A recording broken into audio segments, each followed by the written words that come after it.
Hello friends, कैसे हैं आप लोग। आप सभी लोगों का स्वागत है मेरे YouTube channel Vrinda Utkarsh and easy way to English में। आप सभी का स्वागत। आज हम पढ़ने वाले हैं क्लास 12th में चलने वाली एक पोएम जिसका टाइटल है द नोबल नेचर और इसके पोइट हैं बेन जॉनसन। बेसिकली ये एक लिरिक है और इस लिरिक में कवि ने एक बहुत ही अच्छा मैसेज दिया है। अब यहाँ अगर देखेंगे तो मैंने इसको ए और बी में डिवाइड किया है। पहले हम ये समझें कि इस पोएम में जो चीज आने वाली है ये टाइटल से क्लियर होता है, नोबल नेचर। नोबल नेचर से तात्पर्य है, नोबल का मतलब श्रेष्ठ, बढ़िया, नेचर यानी स्वभाव। हम हमारे जीवन में कई सारे लोगों के संपर्क में आते हैं और हमें कई प्रकार के स्वभाव के लोगों से मिलना होता है।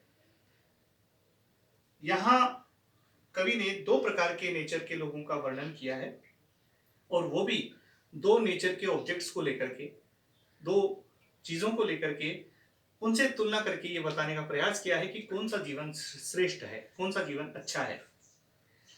सबसे पहले देखते हैं हम लोग, it is not growing like a tree in bulk doth make man better be. First जो मैंने ए पार्ट लिया है उसमें कवि ने बताया है, एक ओक ट्री को लिया है। जैसा कि हम जानते हैं ओक ट्री एक काफी विशालकाय पेड़ होता है। तो कवि क्या कहते हैं, एक इंसान के लिए, एक मनुष्य के लिए,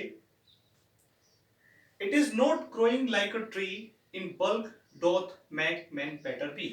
एक इंसान को किसी वृक्ष की तरह बहुत बड़े आकार में बढ़ जाना, यहां पर तात्पर्य यह है कि एक व्यक्ति जो बहुत लंबा जीवन जिए, स्वस्थ जीवन जिए, वो उसको श्रेष्ठ नहीं बनाता है। यानी कि लंबी आयु किसी इंसान को श्रेष्ठ नहीं बनाती है। ठीक उसी तरह से जैसे कि एक ओक का पेड़, और standing long and oak, oak का पेड़ एक लंबा विशालकाय पेड़, 300 ईयर, जिसकी औसत आयु लगभग 300 वर्ष होती है। 300 वर्षों तक जिंदा रहने के बावजूद वह पेड़ उतना उपयोगी साबित नहीं होता पूरे जीवन काल में मनुष्यों के लिए।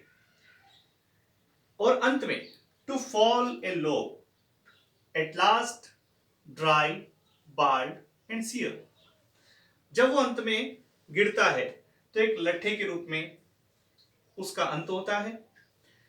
वो बिल्कुल सूखा होता है, पत्तियों से रहित होता है, बिल्कुल मुरझाया हुआ सा होता है, अपने पूरे जीवन काल में पूर्णतः वर्थलेस, अनुपयोगी साबित होता है। लेकिन वहीं दूसरी ओर, जो कि नेचर का दूसरा एक ऑब्जेक्ट लेते हुए कवि ने बताने का प्रयास किया है, अ flower of lily, a lily of a day, lily का फ्लावर जिसका जीवन काल केवल एक दिन होता है, इज फेयर फार इन मे, ये स्पेशली मई के समय में, मई के मंथ में ब्लूम होता है और ये कहीं ज्यादा अच्छा है। किससे? उस ओक ट्री से जो लंबा है, विशालकाय है, लेकिन अनुपयोगी है, किसी के काम नहीं आने वाला है। यही लिली का जो फूल है यह कहीं ज्यादा अच्छा है, जो मई के महीने में खिलता है। Although it fall and die that night, जिस दिन ये खिलता है अर्थात जन्म लेता है, उसी रात उसकी मृत्यु हो जाती है, अर्थात ये मुरझा करके गिर जाता है। लेकिन उस एक दिन के जीवन काल में it was the plant and flower of light, यह एक बहुत ही सुंदर फूल, प्रकृति का एक बेजोड़ नमूना, जिसने पूरे दिन लोगों को आकर्षित किया है, लोगों को अट्रैक्ट किया है अपनी खुशबू से, अपने रूप से, अपने सौंदर्य से। एक दिन में ही कई सारे लोगों को प्रभावित किया है, लोगों को आश्चर्यचकित किया है। In small proportion we just beauty see, हम छोटी छोटी चीजों में भी सुंदरता देख सकते हैं। कोई आवश्यक नहीं है कि किसी बहुत बड़ी चीज में ही हमें सुंदरता देखने को या पूर्णता देखने को मिलेगी, हम छोटी छोटी चीजों में भी सुंदरता देखते हैं। And in short measures life में परफेक्ट बी, और छोटी चीजें जो कि सुंदरता से परिपूर्ण होती हैं, फुल होती हैं, वो भी परफेक्ट हो सकती हैं। कोई आवश्यक नहीं जीवन लंबा हो, जीवन चाहे छोटा हो, लेकिन उपयोगी होना चाहिए। ठीक उसी तरह से जैसे कि एक लिली ने एक दिन का जीवन जी करके भी हजारों लोगों को अपनी ओर आकर्षित किया। हम देखते हैं साथियों कि हमने भी जीवन में अपने इतिहास में कई सारे लोगों को ऐसा देखा है, पढ़ा है उनके बारे में, जिन्होंने अपना जीवन जिया, चाहे वो छोटा जीवन जिया लेकिन उपयोगी जीवन जिया। जैसे हमारे कई सारे क्रांतिकारी जो कोई शैशव अवस्था में, कोई किशोर अवस्था में, कोई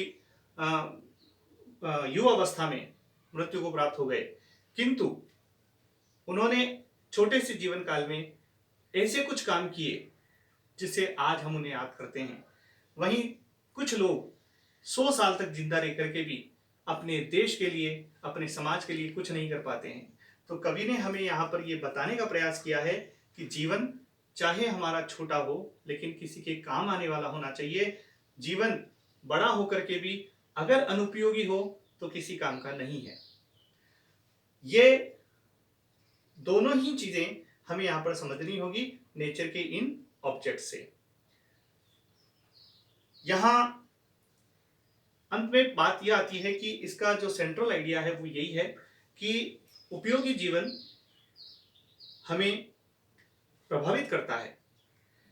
यहां पर इन दोनों ही चीजों से हमें कुछ ना कुछ सीख लेनी चाहिए। यहां यह सीख कि हमें इस तरह का जीवन नहीं जीना, यहां पर यह सीख कि हमें ऐसा ही जीवन जीना है। आपके किसी भी प्रकार के डाउट्स को आप कमेंट बॉक्स में लिख सकते हैं। आप मेरे इस YouTube चैनल को सब्सक्राइब करें, लाइक करें, शेयर करें। जल्दी ही मिलते हैं अगले एक नए टॉपिक के साथ। Thank you.